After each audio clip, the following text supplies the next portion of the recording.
বোন অনেক দুষ্ট, যেটা বাইরে খেলা।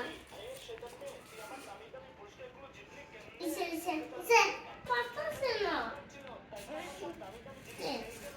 মা বোন কার্টুন দেখতেছে, একটু পরে খাবো কমলা।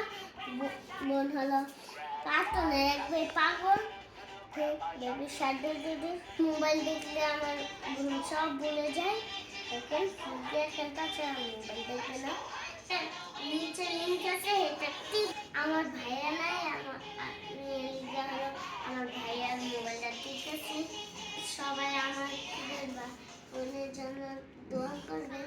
বাবা কক্সবাজার গেছে আজকে, আমার আম্মু আছে, আমাদের জন্য অনেক কিছু আনবে।